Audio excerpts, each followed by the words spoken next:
What is up, Loud and Proud fam? Today we're going to be doing a video on the KingRanch again.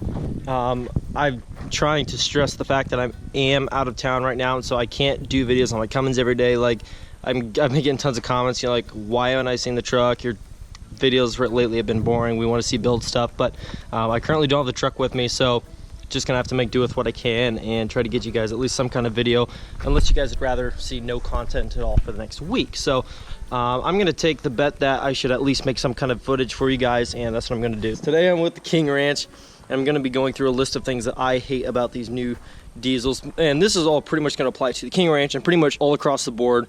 All the 6.7s, for the most part, this is gonna apply to because it's pretty standard. What I hate about the Powerstroke, 6.7 Powerstroke, here's what it's gonna be. The emissions junk that legit like kills these trucks. All the DEF, DPF, all that crap, you know. Look at this junk under here. It's only a matter of time until that thing clogs up, fails, and completely, you know, takes out your motor and kills the thing. I'm honestly not a fan of it. Most diesel guys who actually care about diesels and the longevity, reliability would agree with me. That stuff is absolutely terrible for these trucks. You're killing the motor. They're getting about half the life out of them that they should, and it's really just sad to see how much they have to slap on these trucks to basically die them down to where they're meeting the standards nowadays. But it's really just, it's awful for these trucks. Something else that I do not like about these trucks, the weak factory turbo. Ford pretty much, when they went with the turbo, they basically just went with a turbo just good enough to get past the warranty, and then after that they're pretty much saying you're on your own, because the turbos on these trucks are really weak. If you ask guys, I mean, there's going to be guys who argue that, but they're really just not, they're not very good turbos. But if you can do a turbo upgrade on this, get a remanufactured turbo, but it's basically the same turbo, but it's remanufactured with higher quality parts, you got a solid truck and you're good to go for a very, very, very long time. You know, deleted in a solid remanufactured turbo, you're going to be good for a long time. But with the factory setup, it's really just it's really not set up for long-term reliability. The oil drain plug on these, you know, I had some people like, oh dude, you must have never changed oil before if you didn't expect that. But I have changed oil on a lot of vehicles, and I've never had one placed right there on the side of the pan. And when you got 13 quarts of pressure up in there, that just shoots out like sporadically back and forth, just spraying everywhere. And some guys are like, oh, you should have expected that. That's how all cars are, blah, blah, blah. I'm like, no, it's not. I mean, maybe with some of the newer stuff, but you know, I've never changed a car that has a drain plug like that and sprays everything.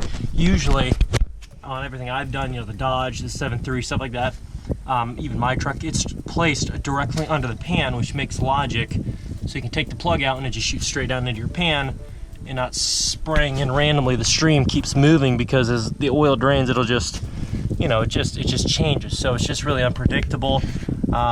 You know, there's an easy fix for the mess of the filter. I mean, that's pretty much standards for the filters on these, you know, American diesels are, you know, on the bottom like that. And so when you take them out, there's usually a mess. But that's not a big deal. I'm not really worried about that. But this was a pain in the butt. Really made a huge mess. But for these, you can just, you know, drill a hole underneath there, somebody said, of your old filter when you are going to replace it, let it drain out, and then swap it out, and then it'll be a lot less messy for you. So that's definitely something I would consider doing it again. Something else that I hate about these trucks.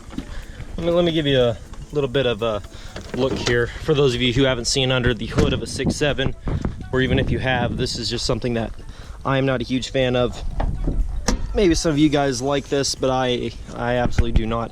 How much stuff is underneath the hood of these trucks? You pretty much, you know, to get these trucks properly serviced, you know, and you know, work on them, if you got anything that goes bad, you have to lift the entire cab off of the frame to be able to work around that motor.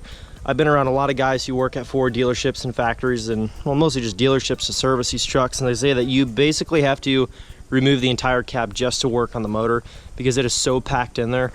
There's not really much work room, you know, under the hood. So it's just something that, you know, kind of sucks. Back in the day, you just kind of popped the hood and you worked on it in your own garage, and it's almost not really doable anymore unless you are really, really mechanically inclined and you have lots of tools available and lifts and all that other crap to really, you know, properly work on these new trucks. It seems like, at least for the Powerstrokes, but I would imagine it's pretty much across the board for the new diesels. The stock stance on these trucks, I'm not a fan of tires that stand well within the fenders, and on these trucks, I guess Fords are really notorious for that. But if you look right here, look how far in there's a tire and the fender is out here.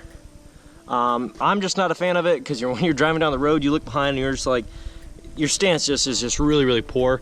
I know the Dodges stand out a little bit more. They're almost like flush with the fenders, and I preferred that stance. Would I choose a Dodge over Ford in every situation? Not in every situation, every year, every motor, but when it comes to their stance setup, especially for the rear, it definitely it stands a little bit better, and I like it a little bit more. That's just something I've noticed with a lot of Fords. It seems like the stance is always really narrow. My last thing that I really don't like about these trucks, and that's pretty much for all these trucks, I mean, it's not a huge deal, but it's definitely something that they kind of cheaped out on. They may have switched it up now with the new stuff, but the hard plastic interior, there's a lot of hard plastic. It's not a huge deal, you know, like I said, it still looks good. It's a, you know, it's a clean truck. For the most part, there's just a lot of clunky plastics and stuff like that. This is all plastic. I mean, it's still a very comfortable interior. This is all plastic. Definitely something that, you know, I'm not a huge fan of a bunch of plastic. I guess this truck's not mine, this is my dad's, so it's just, I guess, a matter of what he likes, but I honestly am not a fan of a bunch of plastic, especially when you're paying, I mean, I'm not gonna go listing prices. You guys should know what a brand new KingRanch, you know, diesel will go for nowadays, but when it comes to the interior, love the design, love the look of it. I'm just not a fan of lots of plastic. You're paying, I mean, it looks quality and it looks great, but I feel like that's just kind of a cheap move because, I mean, that's just really cheap material. But overall, still love the truck. Not a whole lot to complain about. But other than those things that I really just don't really agree with on these trucks and the way, and I mean, some of it's just stuff that they can't avoid when it comes to like emission stuff and all that stuff. I mean, they get pretty slammed on about that stuff, so they just kind of have to do it. But for the most part, overall, still a great truck. They give you a really good truck to work with if you're willing to put a little bit of money into it to make it completely reliable. It's a solid motor. 6.7s are great trucks. There's going to be guys that totally dog them, say no, they suck, but they're just a really good truck. They have a lot of potential with the right TLC, I guess you could say. But overall, love the truck. I mean, cosmetically, it looks good. Good tow mirrors, cab lights.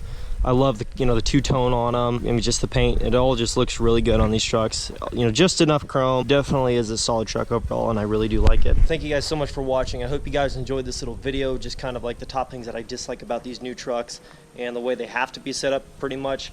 I mean, besides the stance and stuff like that and the drain plug, I don't know if they have to, you know, make it like that in those areas, but for the rest of it, it's pretty much, seems like that's just how it is when it comes to spacing, you know, the emissions crap and all that other jazz. So anyways, guys, hope you enjoyed the video. And one more thing I want to mention, the giveaway. You guys keep messaging me, are you not doing the giveaway anymore? Did you kind of like, you know, ditch us on that?